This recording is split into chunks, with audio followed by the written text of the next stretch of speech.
Bomber TV. Hi guys, Bomber here. Welcome back to the channel.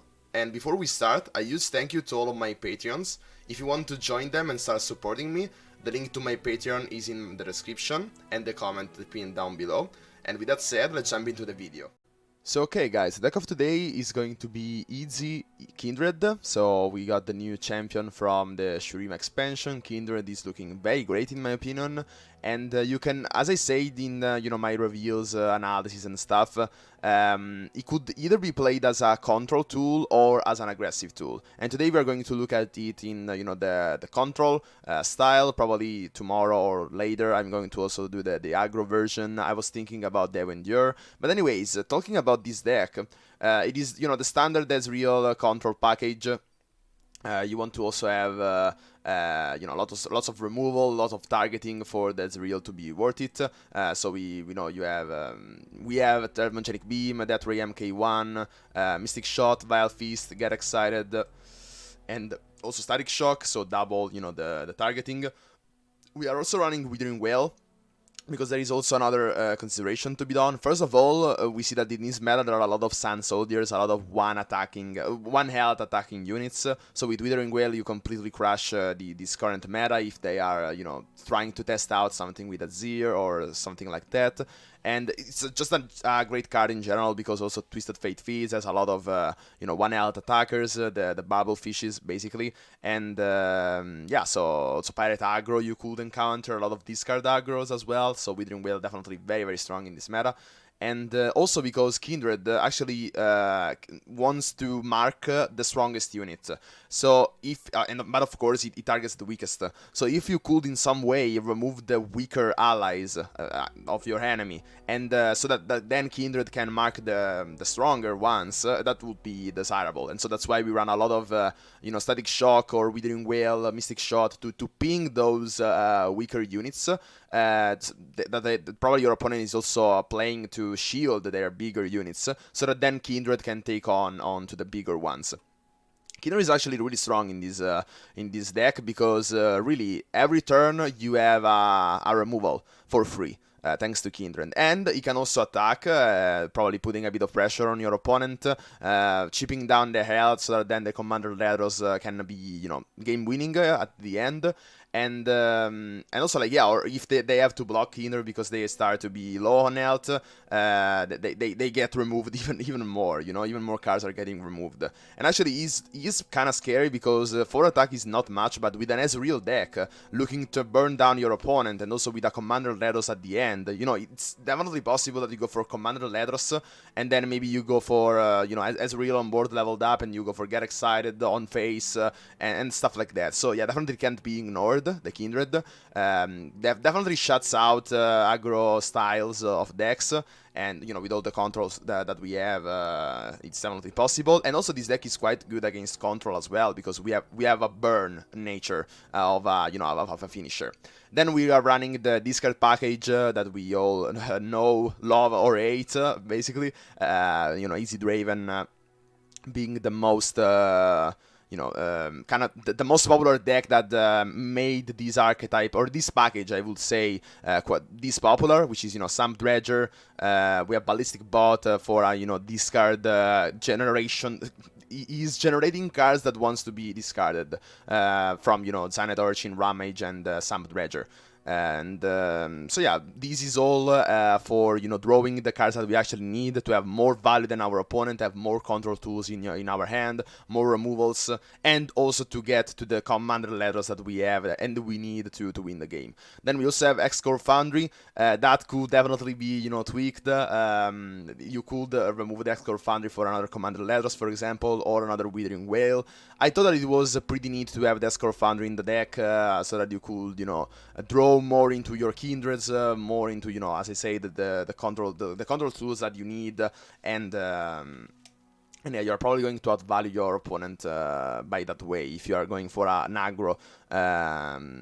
Probably you don't have time against an aggro, but if you do have the time against an aggro, then you're definitely going to outvalue them. And against control, again, it's because you need to get your combo pieces to your Ezreals, to your Commander Ledros faster than your opponent. He's also drawing more, so definitely if he also is a combo deck, you're also advantaging you know, your opponent.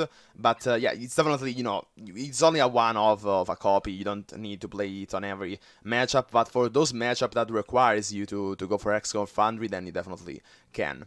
And so yeah, guys, that's it for this deck review. If you want more content like this, please leave a like, a comment of what you like about this video, or what would you like to see more from me. And also please consider subscribing, turn on the bell notification to get all the notification, as I say, as it says, from my channel. And so without further ado, let's take a look at this deck into some games.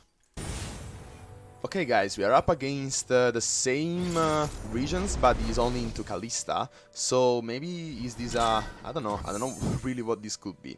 And as you saw, we are at Platinum because we got just resetted from Masters, and now we are already at rank 3, so hopefully we're gonna get to Diamond pretty early.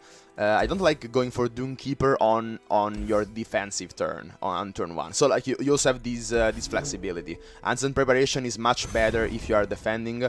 Instead, like Doomkeeper and they're different. Like they suit different situations.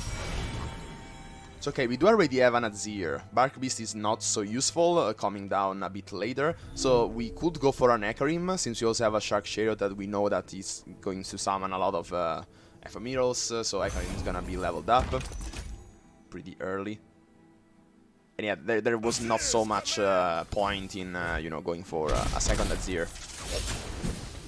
I'm guessing that Azir here could either be very good, because he can block a lot of Sand Soldiers or, you know, the Doomkeeper, or it could be really bad if he's into Fearsomes, which he probably is, now that I think about it. He could have gone for Nasus as well, that would sold on what deck he's running, but you know, Nasus is pretty much a dead champion, and so, for those of you who don't know, I think that Nasus is actually pretty bad. Okay, so now we got the 2-2. Let's see if he open attacks. Okay, he doesn't. And yeah, definitely pretty threatening. Very, very threatening. He's actually more aggressive than we are. Which means that he's very, very aggressive. So now our priority is surviving, of course.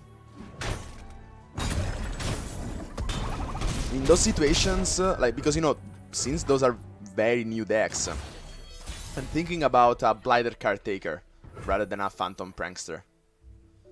But yeah, everything has to be decided yet. A weapon heavy with history.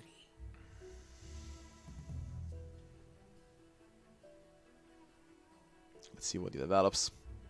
We could just attack here, because again, we don't really need to we don't really need to burn him out, you know, and go for the aggression. We have an Hecarim that is gonna generate a lot of value for us, and probably it's more important to get him leveled up as soon as possible. And by attacking with the 3-4, we are either blocking on, you know, trading on the 4-3, which we would have done anyways next turn. But on top of that, we are getting, you know, both the Shark Chariot and the Sand Soldier, which he either trades, or, you know, we deal 5 damage to the face, which is not so bad.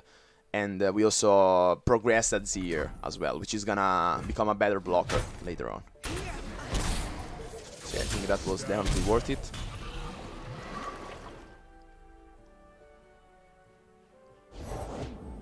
By the way, the fact also that we were attacking on even turns meant that Hecarim was so much stronger. And actually is coming leveled up on turn 6, if Azir stays alive. Instant Preparation. The Emperor commands, the land obeys. Yeah, he's going very, very aggressive, guys.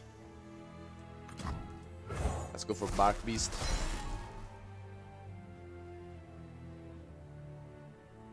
Does he have lethal?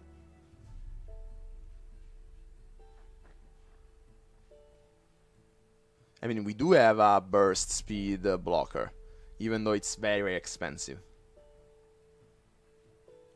We could also go for Phantom Prankster and do some stuff. Okay. So does he have lethal? We can block those 3. And he's trading 1 of our units. So this is becoming a 2 attack. This deals 2, this deals 4. So actually he should have lethal. But we can't really do anything about that. So let's see if he spots it. Maybe he does the wrong order. He attacks with it first. Yeah, like he's doing. Okay, that was actually a bad attack for him. No, he figured that out. And yeah, I think that's lethal. There is no way to block these effectively, right? Yeah, perfect lethal. Oh well, like yeah, it was definitely very aggressive. We didn't have the time to play Hecarim, but yeah, next turn we would have won, and it was an exactly lethal. Like got the Stygian on Looker, you know.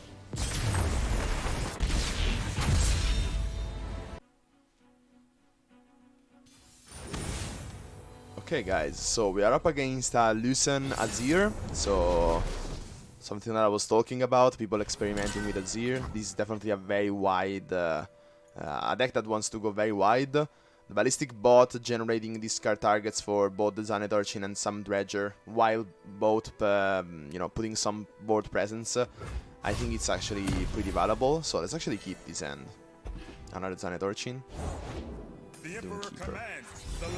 Okay, so we take 1 damage, actually 2, because the Sun Soldier, those 2. But yeah, we got rid still of the threat. And also, like, compare these to like Legend Saboteur, which is probably one of the best 1-drops in the game. If I was to do the same thing to the Legion Saboteur, yeah, I completely denied his attack. Instead, he still went in for 2 damage, which is either 2 activations from the Legion Saboteur or the attack itself from the Legion Saboteur, which is kind of crazy. Now the Ballistic Bot is also going to grow thanks to the Death Ray MK2. He's going for double Ancient Preparations. So double prediction, I don't know, because it shuffles the deck.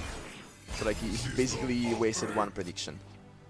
But I know I could see that because probably didn't have anything better to play. So now let's actually put some presence on board, as I said. Come to let us immediately. So we already have our game plan established. We can't even really attack there.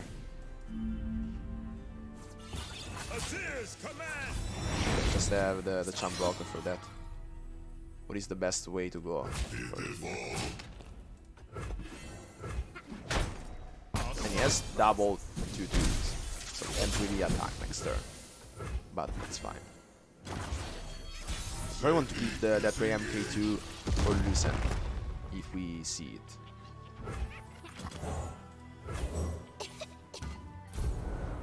Ezreal is very nice here. Another Ancient Preparations, so let's see what he's searching for. Kinda unlucky for him to not get both Lucen and Azir.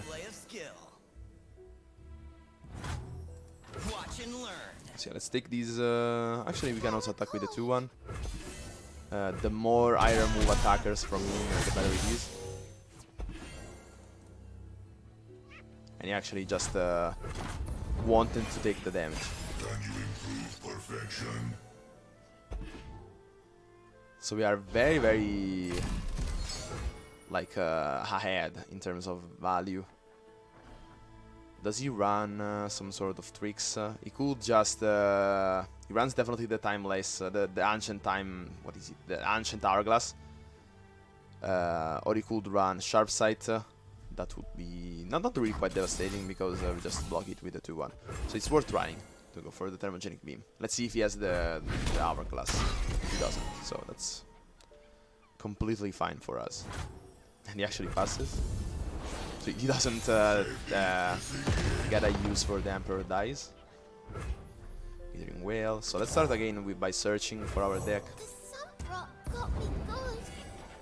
Another thermogenic beam. It's a Ranger, only to meet our 1 mana ping.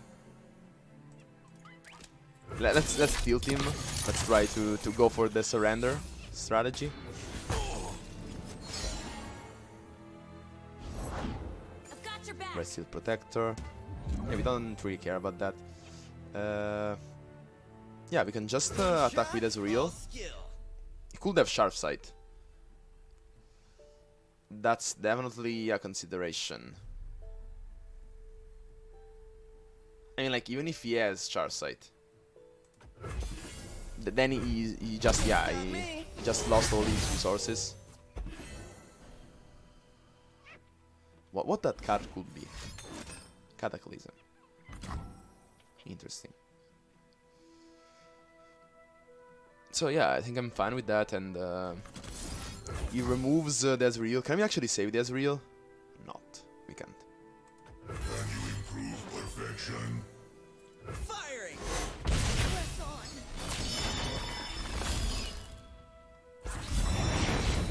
So yeah, there is a 1-1. Random 1-1 generated.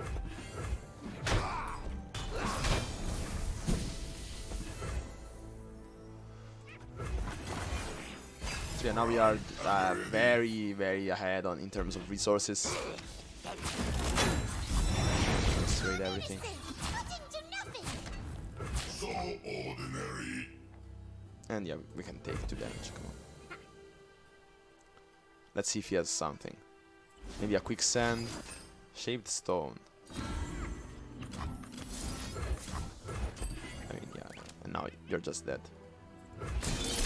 He still doesn't surrender. He doesn't know that the next turn, no, actually, in 2 turns, the command letter is coming. Okay, and now you realize that we have simply too much value.